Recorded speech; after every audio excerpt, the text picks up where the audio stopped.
Ready Check Radio.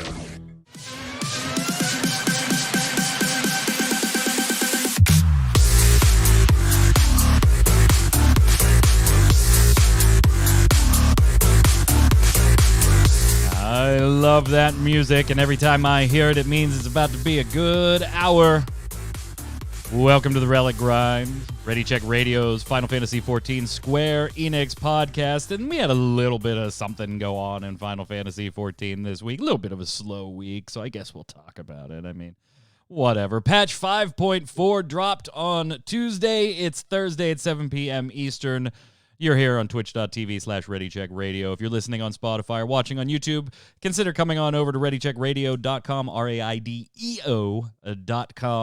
and join us for the live show on Twitch sometime, Thursdays, 7 p.m. Eastern, where me and a couple of friends go through some Final Fantasy and Square Enix news and give you our opinions. Today, joining me, Mr. Tarkov. Hey, what's up, Chris Montoya? What? Wait. Oh. Greetings, programs. That's very festive festive. Time. Woohoo! You're a little early. Yeah. You're a little early. No, I'm not, because someone got this bad boy. Oh, no, she's home. She's home. She's home. Yes, also on the line, maybe not as festive. I don't see any antlers on this one, looking into the camera here. Adam Lane, what's up, Kronos?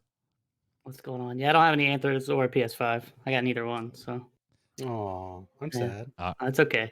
As long as you don't flip your bed in anger, I think it's gonna be a good show. I will say. Go ahead. I will say, he put stuff on his wall, so he's got some energy. Yeah. Just for the show, dude. I did that today, actually. Let me hang some shit up here. That's my one thing I did. Anybody got today. nails? I need some nails. Programming note before we get started here, by the way, with the holidays coming up and this show being on a Thursday, and this will impact some other shows too, whether it's Gaming Gumbo on Saturday nights or Snowbound, the Blizzard podcast, on Tuesday nights. Yeah, with the holidays, next week will be our last Relic Grind for the year. We're not going to do a show on Christmas Eve or on New Year's Eve. Give everybody the time to spend with family, friends, or just spend in-game if you don't want to see anybody, and you're not allowed to see anybody because some of our states are really fucking stupid. Anyway, so yeah, that's a note on this particular show. Watch the other shows. I'll give those programming notes next week for what might be canceled. Streamers will be just like the Thanksgiving weekend. When they're available, they are still free to go anytime, even if they want to go on, Christmas Eve, New Year's Eve, Christmas Day, New Year's Day, whatever.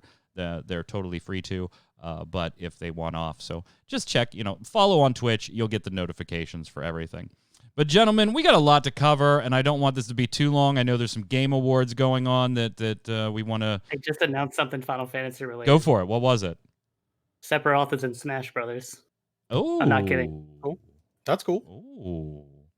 So I don't want this to be a 5-hour show. So by the way, 5.4, gentlemen, has been out for 2 days. So we don't have to get to the absolute nitty-gritty on every damn thing on this show. There will be plenty to talk about. We can roll it into next week as well. I want this to serve as more of our mini initial review than us really locking anything in or talking strategy or things like that. So this will kind of just be our overview. And I've got my PS5 manual here, Tarkov. Yeah. And you'll notice that down the side here, there are a lot of notes, and then they continue on the back. This was the piece of paper that happened to be to my right-hand side while I started diving in Tuesday.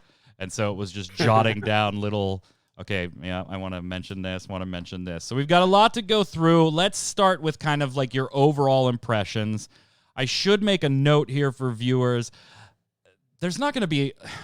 Honestly, in my view, there weren't a ton of like spoiler, like, oh my God, spoilers in this patch. So there's really nothing huge that we could spoil for you. There are some things that I think, and we'll talk about this, that maybe lead to some speculation for future things. And there's a little bit, I guess, of Eden and intersection with the main storyline as far as spoilers and maybe a boss. We'll get to that. So I'm just going to put a mild spoiler warning on the show. I don't think there's anything you're going to be too angry about us talking about. But, I mean, if you are gung-ho about you don't want to know shit, maybe come back and watch this on YouTube in a day or two. So we'll just put that there.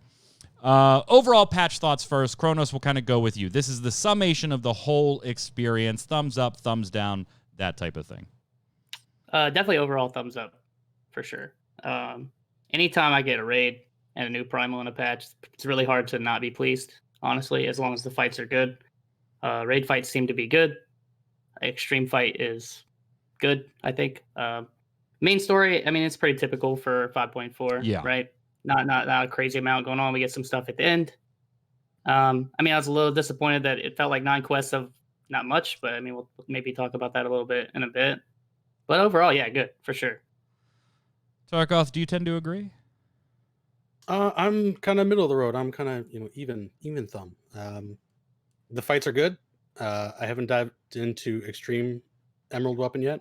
I did a little bit of Savage on Tuesday night with my team.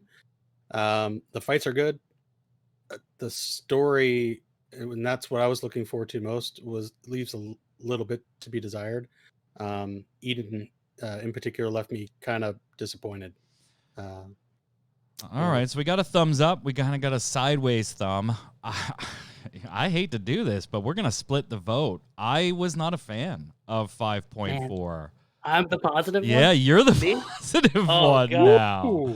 And I should preface this, by the way. Like, I don't, as you alluded to, Adam, I don't really expect a shit ton in the X.4 or X.5 patches, right? The main storylines of the expansions were wrapped up in the .3s, and normally the .4, .5 is to finish off our 8-person raid, to finish off our 24-person raid, to set up some things and get ready for the expansion. So it's not like I expected this to be anywhere near the level of like a 0.3, a 0.2, something like that. Don't misunderstand me. I've played the game and been in this business long enough that I get it. But even that, I was kind of disappointed with this. And I'll get to my like disappointed moments in each individual thing when we start breaking them down. I think if you are a Savage Raider, then this patch, like, I'm not surprised that Kronos gives this a thumbs up. If you're a Savage Raider and that is your 90% piece of content, that is what you love about this game, and you will do every single Savage thing they throw at you, then you probably thought 5.4 was pretty good. If you're I hesitate to call myself a casual when it comes to 14, because I'm not. I do Savage fights. I do extreme fights. I don't necessarily do them on day one, but I'm not doing them when they're irrelevant either. So I'm a hardcore casual then, I guess, or a casual hardcore player. I don't know. We'll pick one of the two, and that'll be me. I just look for a broader experience. So I've talked enough. Let me just I agree with you, by the way. Like, I think if the main story was like the main reason you were really hyped for this patch, I can understand being disappointed. I can. So all right. So at least there's that. Yeah, at least you're with me there. I consider myself a mid-core player. So yeah, I'm with you. I need so we're kind of in the same box. Then you and I are more in the same box, but you get to the Savages on day one, where I'll probably start Savage progression next week. So you're like a one step up the stairs from me, and we're both looking up at Adam. Yep. I don't know about that. I'm not that great. No. I just mean on the hardcore meter, on the Savage hardcore meter, not the skill meter, not the skill meter. All right, so let's start then with the most obvious piece of content, and that is the main story quest. As Kronos said, it's about 9 quests. Was that enough for you? Like as far as the length goes, let's talk about the quests themselves. Set the dungeon aside. That is part of the main story, but set that aside. We'll talk about Matoya's Relic by itself, so we can skip that for now. Just kind of like the story beats, because I do think, Kronos, you're right, and I think you feel where I'm coming from. The main story, it sucked.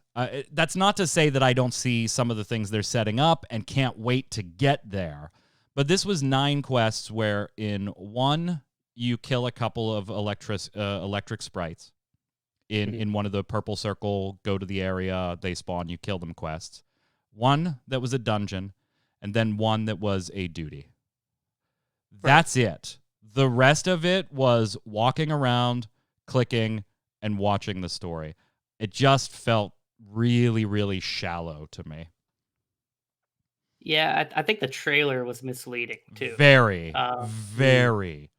I think there was a lot in the trailer that got a lot of people hyped, myself included. And you're like, man, okay, this is what the story is going to be in 5.4. And then you realize that as you're progressing through the quests and you're on like quest 8 or 9, and you're like, I have seen none of this. Yeah. I've seen like maybe like 1 or 2 screen grabs from the trailer at that point. It just didn't feel that impactful. I mean, there were some things that happened. They brought some characters back. It almost felt like they just wanted to bring some voice actors back for some characters that they haven't used in a while. But I will say the last quest was cool. But yeah, I agree with you. Like, I almost wish someone would have maybe just told me to skip some of the cutscenes. I did the main story first, Tark, and I assume most people did, but I did the main story first, and as it got towards the end, I was like, oh, maybe those beacons, those towers that were in the trailer, maybe that's part of Eden's storyline then, because like you hadn't seen them through the, like we were wondering what they were, we speculated what they were on this show, and I'm getting to the end, and I'm like, I know, I just picked up a quest that's the name of the patch. This is the last quest. Where are the towers? Maybe that's part of Eden stuff. I do have a few notes here, and then Tark, I'll turn it over to you for your thoughts here. As far as the main story goes, Gabu, that voice does not fit at all. Gabu's voice does not fit the character at all, and that's not impugning the voice actor who did a tremendous job. The voice just doesn't fit the character. What else do I got? That's dungeon. Oh, I could go without Meryl Webb yelling, "You're in my sights" 900 times. If we could go ahead and cut that down to maybe 1 or 2 for that fight, that would be great. I think the coolest thing that happened in the first ones was like I think we found out the name of her guns. Yes. That's about it. I also thought it was weird. Welcome back, Meryl Webb, by the way. She was badass in these cutscenes and the story here, and I hope she continues to play a bigger part. I've never seen anybody answer a link pearl the way you answer a telephone in modern day and say, "This is she." Like somebody accidentally contacted Meryl Webb and was, "Hey, I'm looking for Meryl Webb. Oh, this is she." I thought we had link pearl technology down to the point where we knew who we were talking to. So yeah, a couple gripes there, but just I thought some fun stuff I wanted to call out and point. Tarka, your take on the MSQ itself. So I'm only 5 quests in. So you didn't? You're probably like, where are the fucking towers, guys? I only know the towers because there was in the trailer. I did the unlocking and the raid first, so I could be ready for my raid group Tuesday night. Then I passed out. But the 5 quests I've gotten into, the most exciting part was learning the password for the node, and I was like, "Yeah, we got the password." And so that's 5 quests in. Okay, I do like some of the guesses, particularly Ali says. Password, yes. Password. Oh, you spoiled it! God damn it! Love, sex, God, yeah, those the best passwords. But freedom's a good password. Everyone loves freedom. Yeah, I don't know. It left a lot to be desired. But I think what it does do is like the towers. Kronos and I were talking yesterday about like how far do we go with spoilers, and we were kind of having this debate. Like, was there really anything that's spoilerific in here? Like, did we actually learn anything from the main story quests that we didn't already speculate on in the trailer, and we know basically just as much as we knew when we saw the trailer? And my argument was not really. Like the towers that we were like, hey, what are these? When we talked about the trailer and the new website, if I said what are the towers, we'd still be saying, what are these?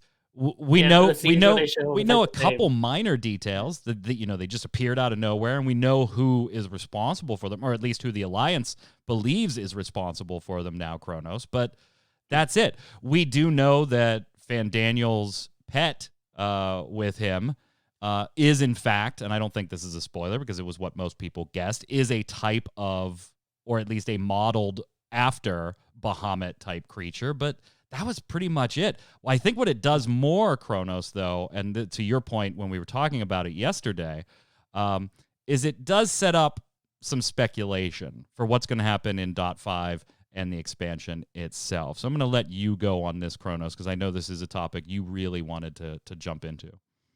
Well, I think while the pet isn't really like it's there, but like the name is pretty telling. Yeah.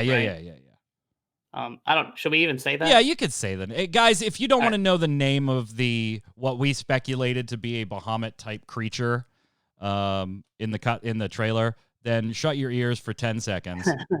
Yeah. So I think Tark mentioned this actually when we did like our thing. So I think he actually might be spot on. So the name is Lunar Bahamut.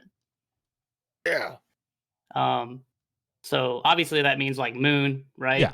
Mm-hmm. So then the theory becomes on the towers. Like again, this isn't even said to me. Sorry, this is all just like theory. Yeah, this is all speculation. And things that Fandaniel say do kind of go along with, that Fandaniel says kind of goes along with this whole almost recreation of Dalamud crashing into Eorzea type event. So he mentions that there's more than one beast because he says that plural very specifically. So Bahamut's probably not the only one. And then I'm going to assume the towers are somehow pulling some kind of stuff maybe from the moon, and that's how we're going to get these new kind of lunar primals, maybe? Yeah, Tark, your guess was the other way, that it was transmitting almost like transmitting out to Dalamud. Yeah, pushing Heidelin's, aether and energy to the moon where Zodiac is, or where we speculate he is, to funnel energy to him to, a different way to reawaken him. That was my thought. Go ahead, Adam. Oh, I mean, that's kind of it, right? I mean, other than that, I mean, I guess like we saw a little bit more of like what Fandaniel kind of has planned. We saw some Xenos. Yeah, Xenos is a bad motherfucker. He is he is like dead set on, I don't care what hell happens around me. Like Garlemald is just in dire straits right now. It's, civil war over there. And he's just like, yeah, I don't care. I just want an epic fight against the Warrior of Light, and that's all I care about. You think he's going? I really feel like he's going to go get some form of the Masamune. He has to. I think that had to be the nod when he cracks his sword. By the way, that sword has seen a lot, and for it to have broken just because he stepped right by the hilt, I thought was a little, wow, come on. But yeah, I get the point. Did you get like some Kefka vibes from Fandaniel? Because yes, I did. Yeah. Okay. Not only Kefka, but also like maybe like an homage to Joker, like a Heath Ledger type Joker. Very like he even comes out and says, "Don't even bother asking why I'm doing this because I just want to see the world burn." Basically, all that it was missing was the laugh, the Kefka laugh at the end of it. Tark, go ahead. I'm sorry. Nope, I was just agreeing and laughing with you. All right, so let's kind of move on through some individual things. Let's go with Emerald Weapon first, because I think that's pretty quick. Both the normal version and the extreme version. I've done the normal. Tark, you've done the normal? Normal done. Normal done. Kronos, you did both, the normal and the extreme. Yep. Okay. So we'll turn it over to you first then, Kronos. Your thoughts on the Emerald Weapon fight, the two phases.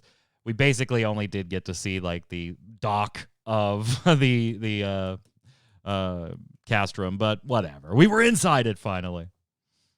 So we were all wrong, right? Yeah, just a little bit. God, yes. Yeah, a wee bit. I didn't think they were going to do that because my assumption was like they had to be dead, right? Yeah.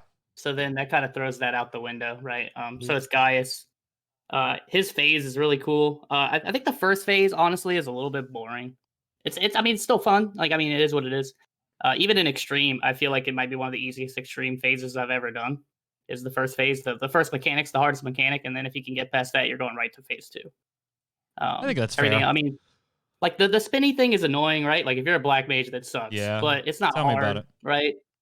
Like, but you know what you're doing, right? Like you could dodge it. You're just gonna not be hitting the boss and feel terrible. Yep.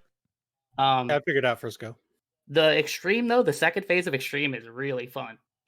There's like the one mechanic, the one that I always tell everybody that's my favorite, and it's in normal kinda, is where the soldiers appear on the outside. Yeah. And they kind of like form like a firing line. Mhm. So in Savage, in Extreme, not Savage, there's 3 lines of them, and then there's also like a line of Magitech air units, and then a big like Magitech armor unit, and they all do like different stuff. It's really cool.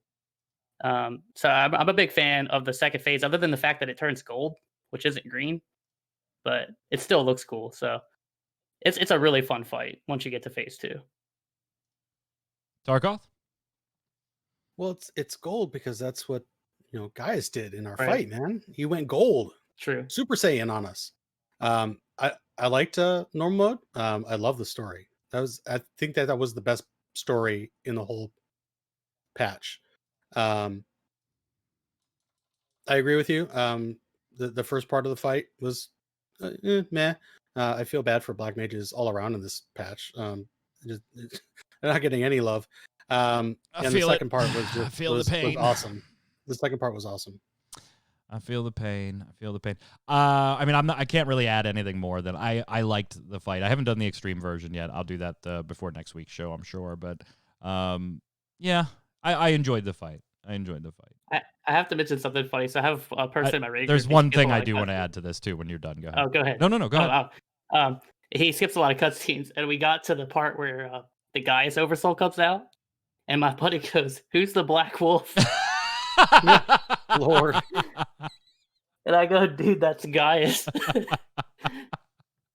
LOL. I do like that the extreme mode clear achievement is called "It Ain't Easy."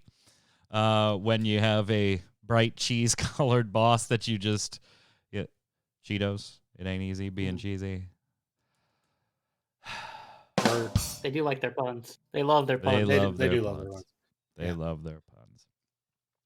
All right. So before we leave, like these kind of just trial-esque fights, Unreal Titan. Anybody do Unreal Titan yet? I did not even attempt it at all. I didn't have a chance. It's been a fucking crazy week when you think about everything that's come out game-wise with WoW's Mythics and written a new raid coming on the same day as 5.4 and then Cyberpunk, and it's been a mess. So I didn't get a chance to check out Unreal Titan. Did either of you? That was like the last thing I wanted to do. It's the one thing I haven't done. I've literally done everything else in the patch but Unreal Titan. All right. So Tark, did you? I'm going to get to it after I'm done with MSQ. Okay, so then that's one we'll push to next week to give our thoughts. If you want our thoughts on implementation, however, you can check out last week's show on that. Now, obviously, let's get to the biggie.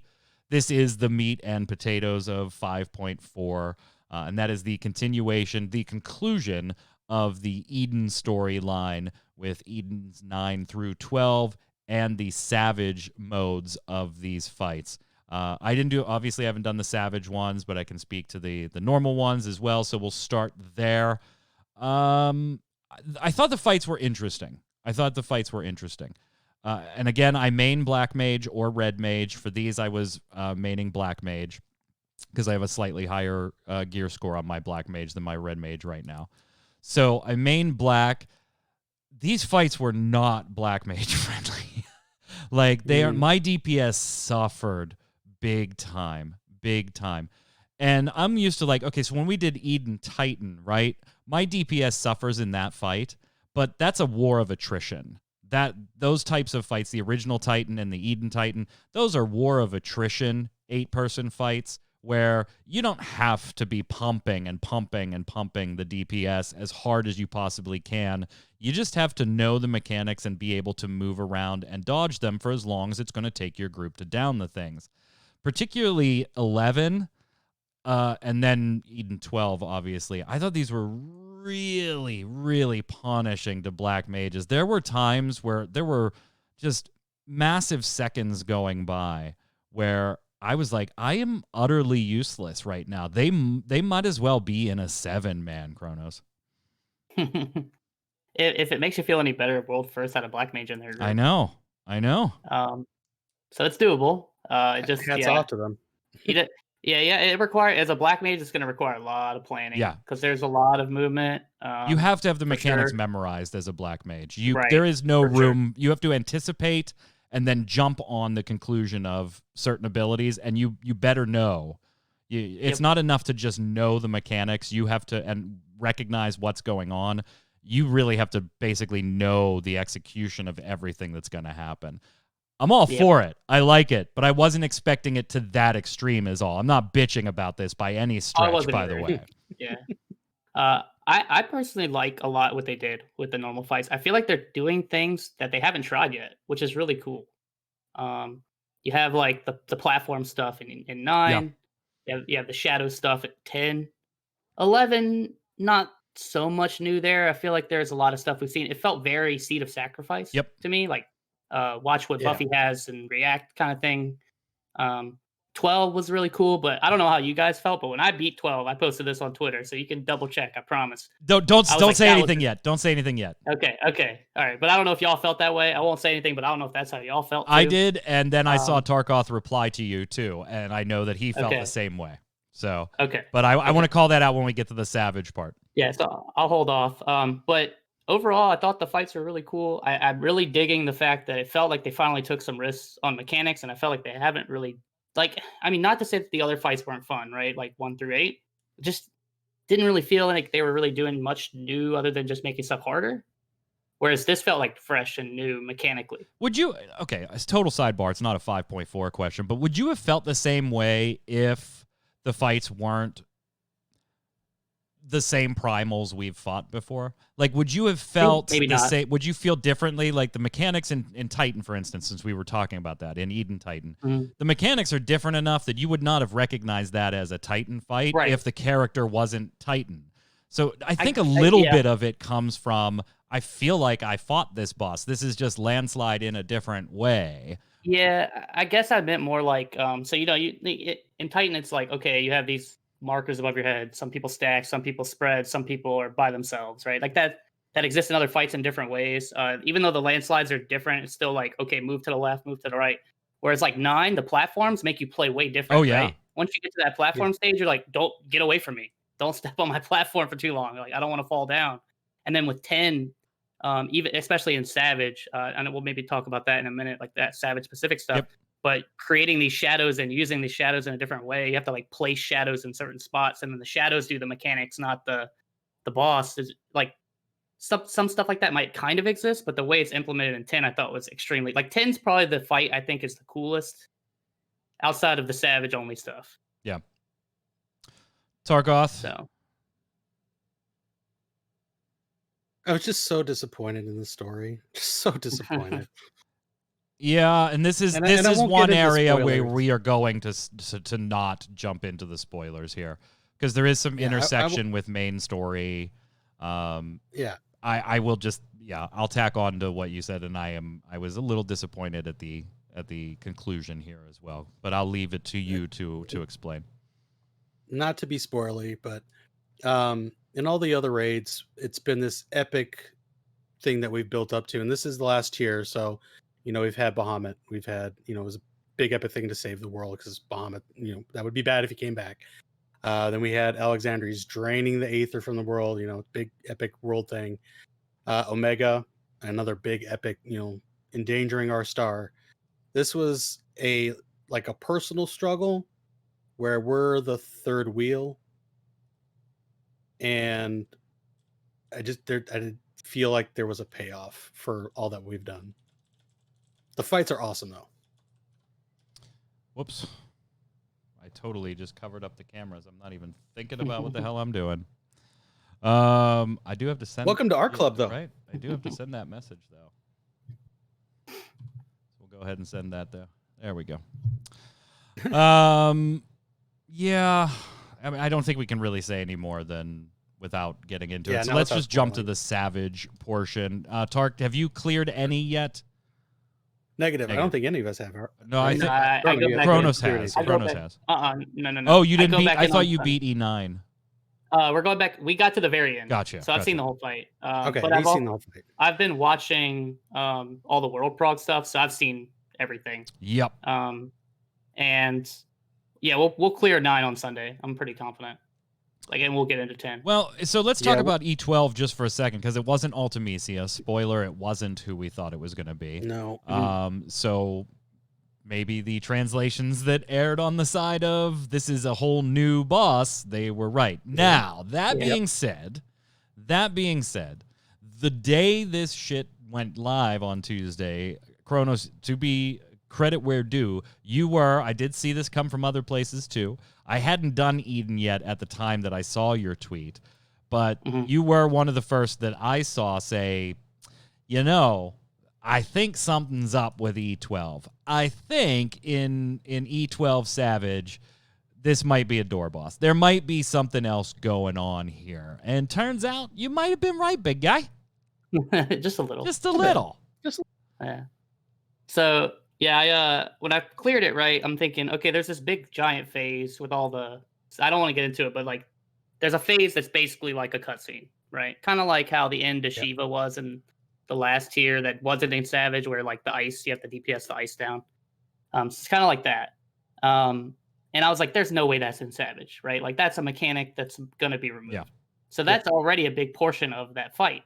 So then I'm like, how much of Savage can really be them junctioning the primals? I should say, by the way, why don't you take a second and explain door boss to maybe people who aren't familiar with the term? Sure. So door boss essentially it really only exists in Savage. So essentially what it is you get a longer lockout, which I think actually is just the case always now. I think all the lockouts for the last fight are just long. And they give you like a first boss that typically isn't as stringent of a DPS check. And then once you kill that boss, then you get kind of a cutscene. And then a new boss spawns. And then you are now checkpointed at that point. And when you die, you just kind of respawn in the arena with the new boss targetable. So it's kind of like a fight of two halves, essentially. Which it was not in E12, but is in E12S. Right. Yeah, I don't think any of the normal modes had the doors. So like, in Omega you had male, female, but they didn't have Final Omega until you got to Savage. You had like X-Death, Neo X-Death, and then Kefka and God Kefka. Well, it was introduced. You have it in Warrior of Light, but it's still Warrior of Light.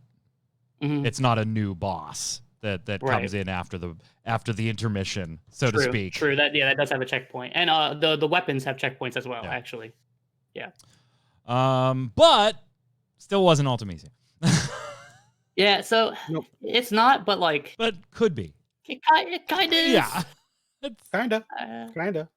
I mean, she plays her theme, right? Yeah, like it's her music. Yep. That was the other thing that killed. So like after I made that tweet, I usually go and I'm like, okay, what items did they introduce in the patch? Let me see what I'm missing. Like, what mounts did they add? What minions did they add? What orchestrion rolls did they add? Because I got to get orchestrion rolls for my FC house. And I go to the orchestrion roll list and I see that on the list, and I was like, oh, I'm definitely right. I'm 100% right, dude. There's no way that's just there, right?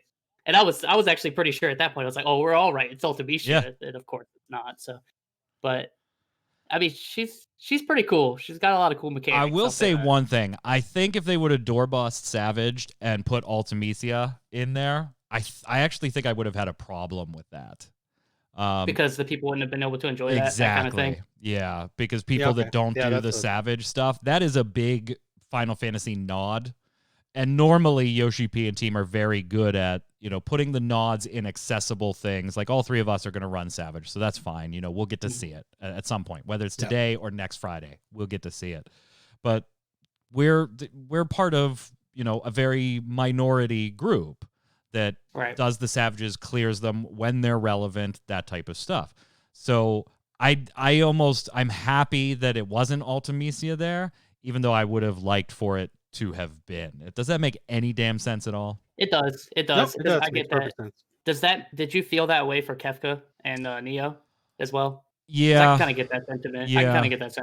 Yeah. Again, I mean, those are big nostalgia bombs, right? Huge. And I'm okay with it, but from a content creator standpoint and just a gamer, right, an MMO gamer, I don't like certain things being gated behind extremely difficult content, particularly when that's not the point of the content. There's already rewards that are unique to being able to overcome those, whether those be mounts or minions or hell, just gear to a certain, if there was nothing, hey, I can get the same gear in regular that I can get in Savage, then I'm leaning more towards a little, okay, well, if you put little nods in Savage that only those people that do the harder fights get to see, that is the payoff for that. But there's already rewards in it, so I like all the nods being more casually accessible for the bulk of the audience. I kind of would have been a little like, ugh, why'd you do that? So I'm glad they didn't, but I still would have liked it to be Ultimisia, Tark. Yeah, it would have been nice, but I totally get your point. To do that would have been distracting and would have gotten a little bit of a backlash because no one else could get to play it. Yeah. So, and you're right. It is kind of similar to Kefka, God Kefka, X-Death, Neo X-Death.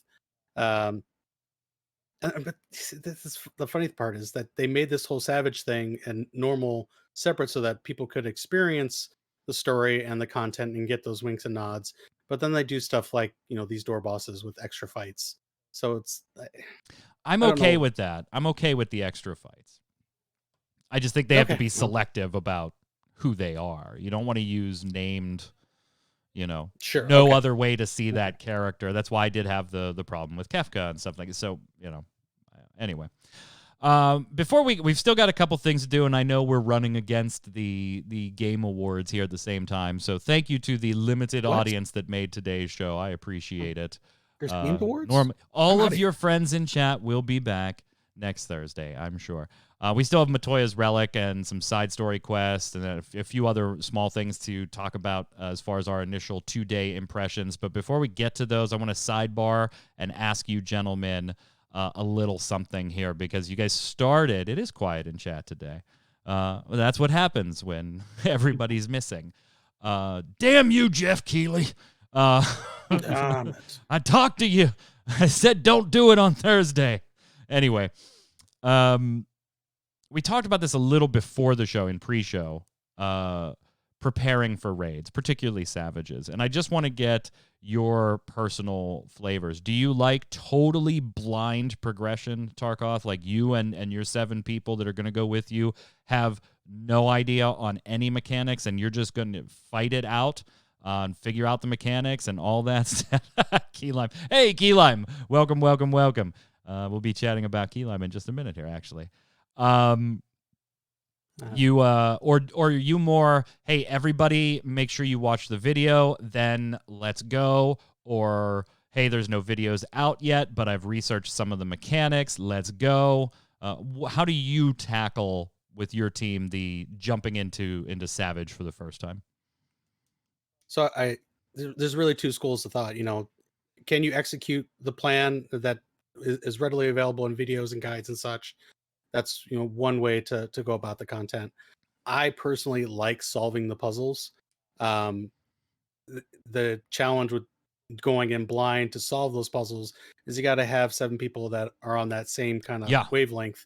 Want to put in the patience, want to put in the time, want to fail enough times, and are actively trying to learn, and not just going to get frustrated after one attempt of a strat that you've thought up of and then just abandon it when it's not executed properly. So I prefer to go blind, but not everybody in my team does. So frustrations get boiled over pretty quickly. What about you, Kronos?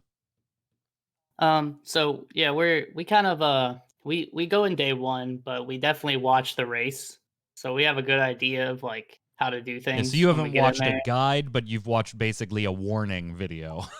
Right, so guides don't really exist day 1, right? So typically, right. My day 1, even when I was like working, right now I don't have a job, but when I was working, my day 1 consisted of me working and sitting on YouTube, watching people, or not YouTube, but Twitch, watching people clear, going through their VODs and making a timeline myself in Excel. And then kind of running through, figuring out what mechanics work or like how our group's going to tackle them. Man, I should have had a dork slide made. Could have put you right on that. Boom. Yeah. He said, so that we're like, he's like, all right, raid team, today's the day. Open up the PowerPoint, head to slide 4. Hey man, we did that on T. We had like slides with like movement. It was a whole thing. But phase 3 is giving us a problem. Everybody back to your desks. Let me turn on the overhead projector. But I know, like you mentioned here in the notes that like a beta server kind of thing. Yeah. And I actually hope they don't do that. Yeah. So that kind of I agree. I'm one that loves to do the fights blind, but it generally does not work for my time anymore. Mm-hmm. I think those days of me playing 16 hours straight, I just don't do that anymore. Doesn't mean I won't game for 16 hours, but it's Final Fantasy for 4 or 5 hours, then WoW for 2 or 3 hours, then this and this and this. So I love doing it blind. And if I had a group, Tark, to your point of 8, that we were all going to be like, hey, that's our thing, I think that I would have no problem doing it. But I am more of a dungeons. I go in blind. Dungeons. I do not watch guides. I just want to experience that. And at most, you're going to have one wipe and figure it out most of the time. Regular modes, typically I go in blind. Savages, I don't have the time to go in blind, and neither does the rest of the crew that I go with, as much as I might like to do that.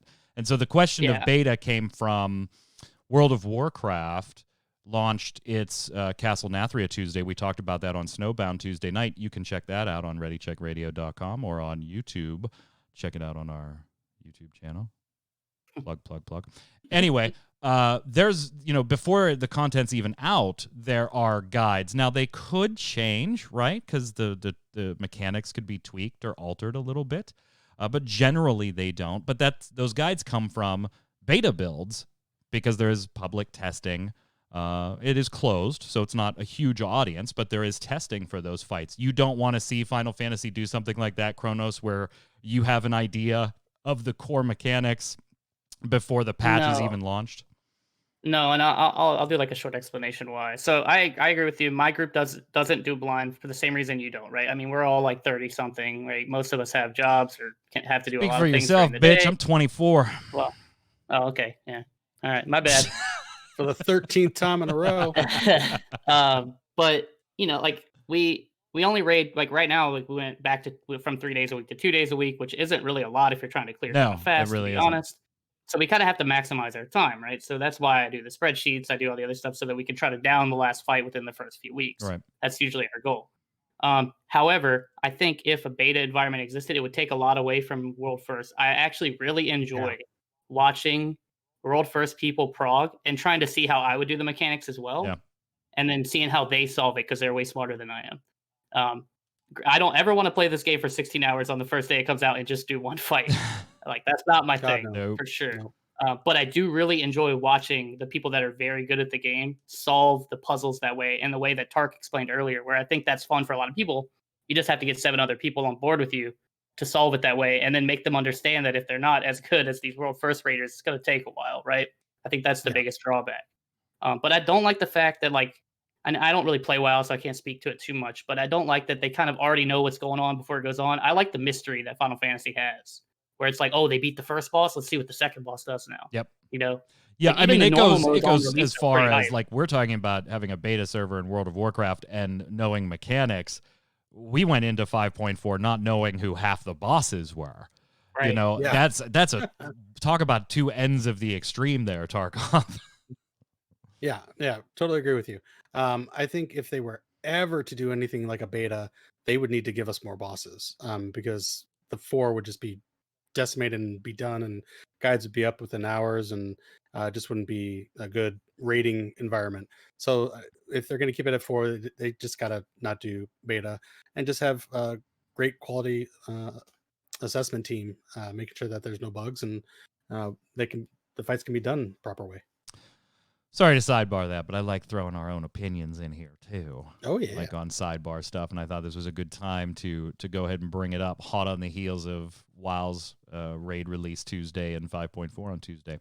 All right, continuing on with our kind of mini initial review of 5.4. Let's go to the dungeon that we've talked a little bit about, and that is Matoya's Relic, part of the MSQ.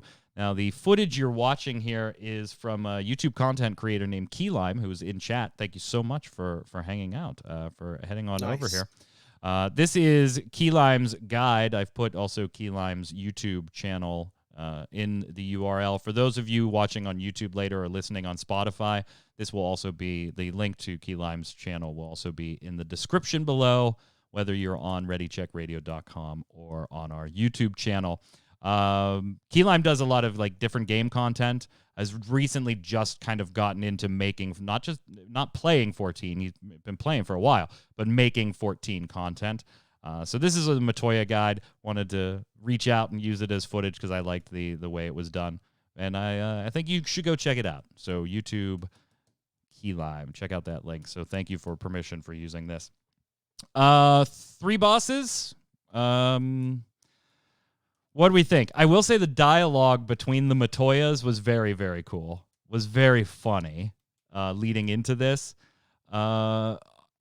Honestly, though, this is another where I just feel like, and Kronos, I think you know what I'm about to say because you're like shaking your head, and I think you agree. This was another area where 5.4 just fell a little flat for me. And I've constantly said it on this show. Dungeons are my favorite content in Final Fantasy XIV, but I also at the same time think it is their biggest area of improvement that they have, their biggest opportunity that they have. That's not to say this wasn't fun, that I didn't enjoy the fights, that I didn't love the story or anything like that. But this one just fell kind of flat for me across the board. I will say that the music is cool. It's very Fantasia. It's very Sorcerer's Apprentice. Dun, dun, dun. Oh, hold on, DMCA. I can't do that. But yeah, it's linear. It's very linear, actually. It's 3 lines. It was enjoyable the first time through because of the story elements. I don't want to run this over and over and over again, though, Tarkov. But it's supposed to be like Hawk Manor. You're supposed to, have side rooms and go back and forth. No, I get the sense that interview, by the way, was referencing future dungeons. They could not have possibly been talking about this dungeon, Kronos, when comparing it to Hawk Manor. You don't think it was just the fact that you go back to the beginning every time? It can't be, right? I have a feeling that's what it is. Because the first time that happened, so like you kill the first boss and you go back to the beginning, and I was like, no, they're not going to do this every time. No, they did. Every time. They didn't do that every time. I thought that it might be this dungeon they were talking about if after the story time, the story mode after you complete the story the first time, when you come back and run it, if you could pick the order. But you can't.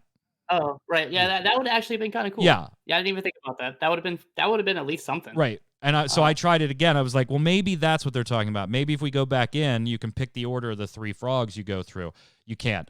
I did like some of the boss mechanics. I will say that, like the one we're watching right now, the second boss, Nixie with the rain mechanic. I thought it was I love good design in video games, whether it's MMOs or something else, Tarkov. And I like that they taught you a mechanic that you needed for this fight without teaching you expressly this mechanic. They just had you, by necessity, do something once or twice in the dungeon itself that when you saw something similar happen in the boss room, you kind of immediately said, I probably got to go in there. I probably got to go in. I love that type of like self-education. They did a really good job with that. The mechanics in the last one, the Mother Porksy fight, that I thought that fight was actually pretty neat as a boss fight. I liked the telegraph above the playing field that you just briefly get to see. I thought that was neat. The music I've already mentioned, but in my notes here I also have I can't think that the music was an accident at this point. Because the last part of the zone going up to through the 3rd frog, that area is called Flames Fantasia, and it is an acid trip. Yeah. So, hurt my eyes. Yeah, it is. It is very, very much an acid trip. All in all, like if I had to rate it on a 10, a 1 to 10 scale, Kronos, I probably put it at about a 6.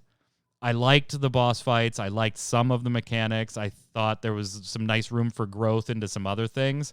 But the dungeon itself, I think overall just feels stale. Yeah, I agree. I'm right around there with you too. Although I do like the skee ball mechanic as well in the first boss. I thought aesthetically that was kind of cool. Even though it's pretty easy to solve. But I mean, it's a dungeon boss. So, but yeah, I agree with you. I was really hoping for more. I think I got overexcited for this dungeon, which then made it worse. I think. It looks cool. The aesthetics are nice. So question. Yeah. For both of you, since I haven't done it. Since we have our expert being this and Heroes Gauntlet, which would you prefer to get? Heroes Gauntlet. Heroes Gauntlet. Yeah, without even, I wouldn't even have to think about it. Heroes Gauntlet. That's sad. Every single time. Every single time. Well, you'll have this on the docket until the expansion comes out. Right. Thank you once again to Key Lime for the B-roll footage there. Make sure, as a viewer, you go and check out Key Lime's guide for this. I think Key Lime just put up a video today, too, if you're actually a new player getting in, kind of, getting your feet wet in 14. We welcome you. Enjoy your first 60 levels on us, the people that paid for it years ago. You get them. True. It's funny because it's true. It's funny because it's true. So yeah, check out that guide too that just got posted by Keylime.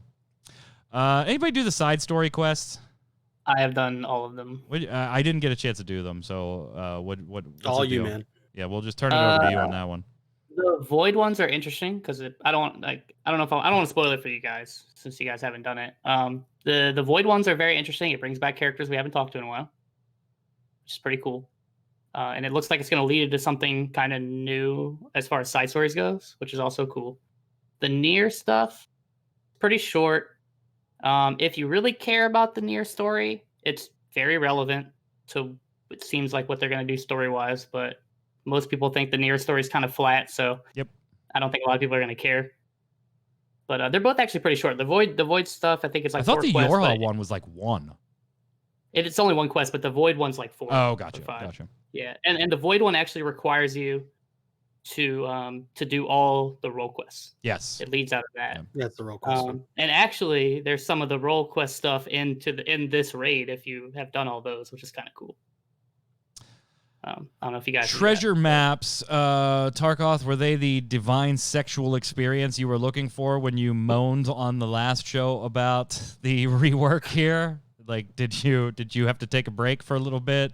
Go have a cigarette? I haven't done one yet. Oh my God, he didn't even do one before we get to treasure. No, maps. I set him up. I knew the answer was he hadn't touched one yet. So don't think I was leaving him in the cold there. I knew the answer. Did you get a chance to talk to Raideo about monk changes, by the way? Yes, we talked. We had our own little podcast conversation on Monday for the full patch notes. So tell everybody where that's at. You find that at over at Tarkov Gaming. Yeah, we do that when we can. You almost forget who you were. And on YouTube at Tarkov Gaming. Like, I at least had the excuse of when I did State of the Realm last Friday, I literally did it on 2 minutes notice. All I asked you was, where is your own fucking podcast posted? Anyway, go ahead. Sorry. So yeah, he's kind of in agreement with Kronos and I that it's not going to change the rotation or the formula of how you actually do your job. You just have one less meter really to look at. Yeah, that's about it. It's pretty much the same job. They've just so kind of ascribing to it makes things a little more fluid now, but it's probably setting the stage for more changes in the expansion that will be more impactful. Maybe. Right now it's all about speed and chakra, and unfortunately that doesn't make for interesting gameplay in my opinion. Well, thank Raideo peers for us for monking it up for us and giving and reporting back and giving us that. Check out that podcast. Raideo is Tarkov's co-host. His is not RAIDEO. It's just RADIO. Different radio. Not Ready Check Radio. Raideo Pierce. Two different things. Anybody do a triple triad tournament? I have not. Nope. I did. I was gonna do one today, and I did. I did. Oh, good job. Did you win? It's triple triad. We are in fact having a Starlight Celebration. I like how he just coasts right into that. It's triple triad. That was good. We are in fact having a Starlight Celebration. So we did not have the Halloween celebration, but we will be having our Christmas-ish, Hanukkah-ish, whatever, December 14th through the 31st. And seasonal events will include the Snowman Bell for the Snowman Mount, if you don't already have that, some snow-covered items, and some items from the previous events, of course, as always, will be available in the shop. So holiday coming up, 4 days, you'll be able to do that. Let's wrap up with some other Square Enix news, gentlemen. What do you think? Sounds good. Kate Bishop released into Avengers. That's the name of that game. Early reviews, I'm seeing I didn't play it. I'm not booting this up for what is about 2 to 4 hours of actual story content added to the game. That's all there is. Yeah. And I didn't expect a ton of story and I don't think anybody did. It's the character here, but story is where they're going to have to pick this up. And unfortunately, it seems to be the same stuff, similar missions, similar mission types, similar enemy types. So I've been seeing across the internet and talking to a few friends of mine that still play this that Kate Bishop is awesome. Kate Bishop herself is awesome to play, is fun to play, is fun to level up and get into. Outside of Kate Bishop, the story is a couple of hours of more of the same stuff that you've been doing, and you really want to get to 2021 when Hawkeye and some more stuff happens with this game. So probably not worth going back to unless you're a huge Kate Bishop fan. Not worth an install at the moment if you're looking for, hey, has the game improved? Probably not to the extent that you're looking for. But if you're still playing this, probably a very, very welcome patch, Tarkov. The struggles continue for Avengers, unfortunately, because yes, they released the character. She's awesome. She looked awesome. I guess still haven't played the game, but she looks awesome, and she would be, if I had to choose one just based on aesthetics, I would choose her. But they had to push back the extra content again. That Omega threat fight that they had planned with, what's its name again? Yeah, whatever. The big robot. It's Robot 2.57. That one. They're all big fucking robots. They had to push that back again. All of them. The struggles continue for them, and the horse just won't die even after reshoot it 7 times. So everything in that game is a big robot. Robots. Game Awards, obviously, they're going on right now. Kronos, we're wishing luck to Final Fantasy VII Remake, which did already pick up one pre-show award for the sound design, or score, sorry. The best score. Have we kept our eyes on it? Anybody got side eyes to see? No? Okay. I have not. So good luck. I will say that both Final Fantasy VII and Final Fantasy XIV were recognized in this year's PlayStation Partner Awards for the Japan-Asia region, with Final Fantasy VII picking up, or sorry, Final Fantasy XIV picking up a partner award. That one's based on worldwide sales between October of 2019 and September of 2020. So they picked up, along with a few other titles, like 5 or 6 other titles. Final Fantasy XIV wins there.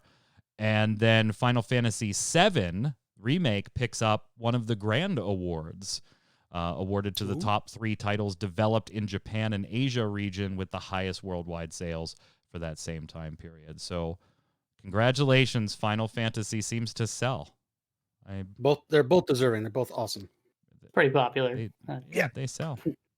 7 Remake's amazing. You know what their Square Enix is really hoping will sell, though? Project Athia. Like, they are really hoping that this will sell. And we got some big news on this one, actually, this week, where we found out that Athia is going to be an exclusive for the PlayStation 5.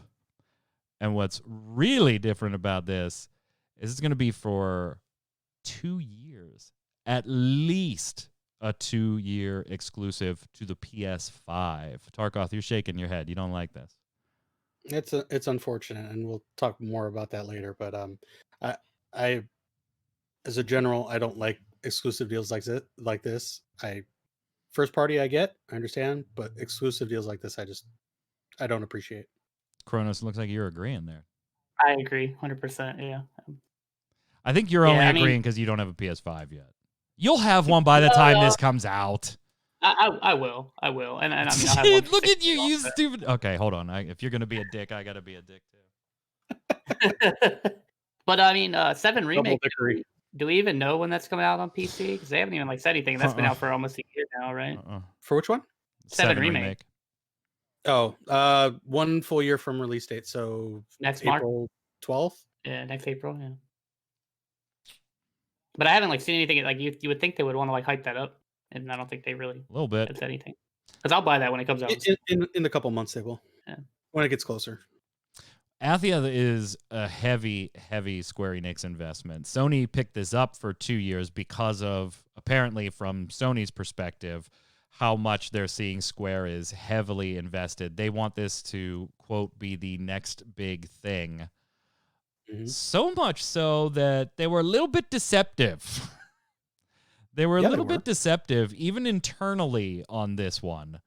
They allowed and even kind of promoted the idea that Athia was Final Fantasy XVI before they went ahead and announced Final Fantasy XVI, even internally, so that when people asked, you know, what are those guys working on? The answer was, oh, Final Fantasy XVI, which caused some confusion, kind of bit them in the end when 16 was announced, and a bunch of internal people were very confused by Project What are we Athia working still on then? right by Project Athia still being a separate thing.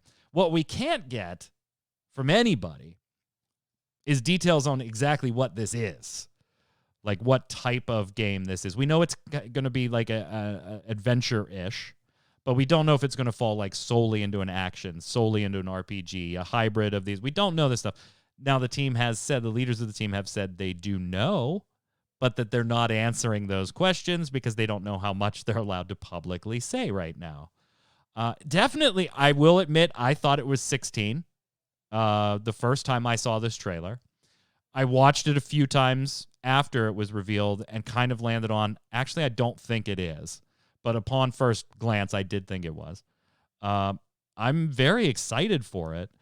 And we'll get down to the issue of exclusivity when we get to the Love It or Leave It segment, so I'll save my thoughts on that one. But yeah, 2-year exclusive. At least. That's big. At least 2 years. That's a hefty amount of time. A lot of money I'm going glad I into have a it. PS5. Finally, Dragon Quest XI, the special edition released. Tarkov, you've been streaming that here on Ready Check Radio on your Saturday-Sunday stream, so you'll see it this Saturday.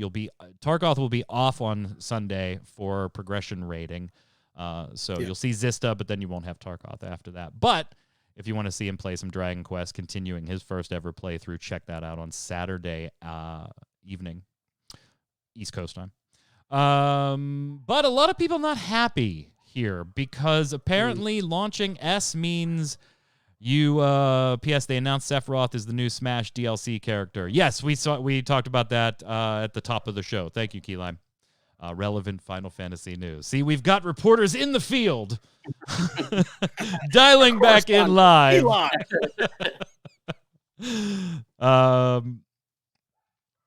Yeah, some people not happy about Dragon Quest XI because apparently when S comes out, that means that you can delist the original when you're Square Enix, I guess.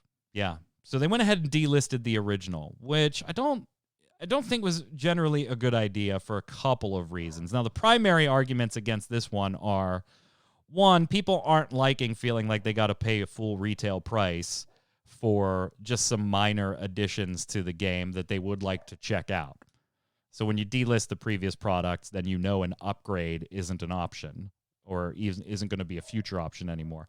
The other option is, although this is ported from the Nintendo Switch version, which is generally Tarkov felt to be the better version of the game itself. Yeah. You know, I have it on the PS4 with the collector's set. You've been playing on the PS4. You've been on the PS4, right? Correct. Okay. Yep. Yeah, I thought so. The Switch, which came out later, is generally, consensus-wise believed to be the better edition for story-wise, but it is the inferior edition on a number of different graphical fronts because it's the Nintendo Switch. So this S edition, being based on the Switch and having some additional features, causing the original to get delisted across Steam and PlayStation Store and everything, that has a lot of people burning a little bit, Kronos. Yeah, I mean, that's going to happen when you port something from the Switch to something that's graphically more powerful. I mean, I feel like they had to have known that. It's disappointing. It is. And I think delisting it seems really weird. Like, I just don't know why you would do that. Now, obviously, if you own it on those platforms, you can still play it. You can still go get it and install it. You just can't search it out to buy it now, Tarkov. Right. It's weird because now you don't have the choice. Do I want the better graphics? This is about Steam and the delisting. Do you want the better graphics or do you want the extra content? and there's no middle ground. And now that they delisted it, now it's just okay. Well, you get the extra content, and you don't get the better graphics. So, I this is curious and Yeah. rightly confusing. And there's no upgrade path, so I can't, upgrade my game to the S version because it's a port. So it's not the same game graphically, and I can't have the extra content. And I just It's just weird all the way around. weird, Like, I almost weird. understand why there's no upgrade path. I mean, the DQ11 came out a while ago. It's not like Yeah. you bought it for the PS4, 3 months later the PS5 came out, and you're like, where's my free upgrade? I think that's a totally reasonable question to be asking. But I wouldn't... But then don't delist it. That's dumb. That is really, really stupid. Oh my God, Kronos, shit is falling off your walls. You need to call your neighbors right now and ask for don't worry more about it. nails. It'll be fine. All right, let's finish up today's show. You scared me, dude. I was like, what the heck? There's somebody in the room. Let's finish up the show with Love It or Leave It. This is the segment every show where we give you one item from the Final Fantasy Square Enix universe. Could be something in game, could be a press release, could be a decision they've made, could be a feature in a game if it's not an entire game. And we ask all three hosts, and we ask you watching to comment on ReadyCheckRadio.com or on YouTube, on our YouTube videos, what you think as well. I'm going to give you a topic, gentlemen. You're going to tell me, love it, you want more of it, or leave it. Just throw it away and get rid of it now. And I think we just jump on the contentious issue, and we talk about Project Athia's 2-year PlayStation 5 exclusivity. Love it or leave it. I'm going to turn it to Tarkov first because I know he's been biting his lip for this one. Okay, so I have a PS5 now, so I get to play the game. That being said, all right, now we'll go to Kronos. Oh no, you weren't done. Okay, I'm sorry. I apologize. I wasn't done. I believe video games, there's interactive stories, there are art forms. When you have a first party game, I get that. You're promoting your console, you want people to come to yours. I get that. But when it comes to these exclusive deals, it really kind of burns me up that you're limiting the amount of people that can view this art form and can engage in these stories. I don't like, yes, I do just all PS5, but I don't shun Xbox players. I don't like gaming tribalism. I think everything should be experienced by as many people as possible. That way you have a better breadth of experiences. This just sucks, and I hate it, and I wish it would go away. I'm going to leave it and hope it burns and bury it in the ground and covered in lye. Kronos. I don't know if I could have said that better myself, honestly. Yeah, I'm fully agreeing with Tarkov. I'm gonna leave it as well. I really don't like anything that's not first party that's exclusive at all for any period of time. Especially now that I play a lot of things on PC. So then let me devil's advocate on both of you here for a second. Would you be okay then with Square Enix or any other super large gaming conglomerate that isn't Nintendo, Microsoft, or Sony themselves? Would you be okay with them like kind of reinstituting the whole second party developer that we programs that we used to see back in like the NES and the PlayStation 1 eras and stuff like that? Would you be okay with, instead of exclusive titles to a console, having publishing / developing houses exclusive to a brand, i.e. Square Enix only makes games for Sony? That second party developer relationship, would you be okay with that instead? I don't really like either, but I think I'd rather have that just because at least I know where they stand, I guess. Like, if that makes sense. Like, at least then I know every Final Fantasy is. Well, you know where they stand, though. Arguably, wherever the money is. That's right. Yeah, wherever the dollar bills. Yeah. Yeah, it's like, I mean, that's the idea, right? It's all about the money at the end of the day. Like, they're paying for these deals because they think it sells them more consoles and makes them more money. I just don't like Tark said, I don't like what it does to the product itself and making it less available to everybody that wants to play. Like, I'm at the point now where I really like my PC. I moved to this place in May. My PS4 is under my bed. I try not to plug it in unless like I really want to play something on it, and I haven't really like ever since I 100%ed remake. That's really hard to get a everything disc into, brother.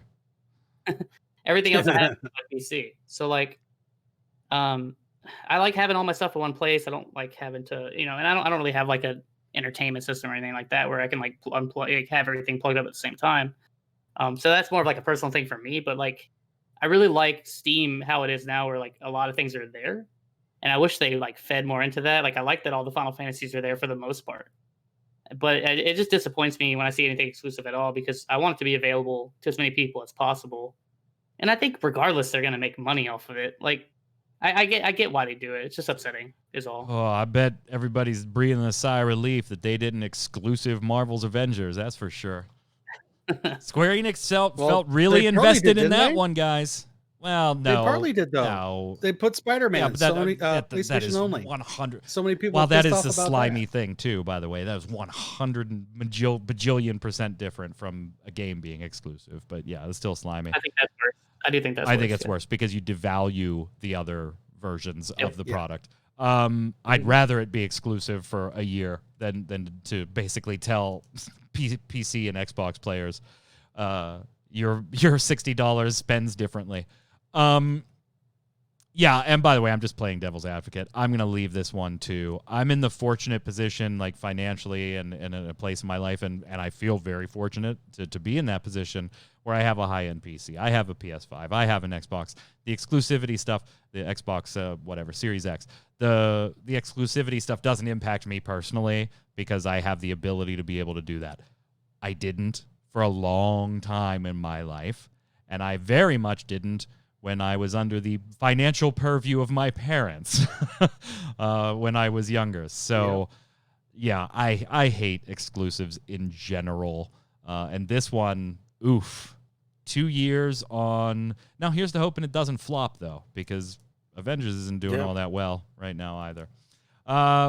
Chat, stick around after the show today. Don't go anywhere. Channel will go dead for about 30 seconds as normal, but then Faye is going to be online with some streaming goodness for you.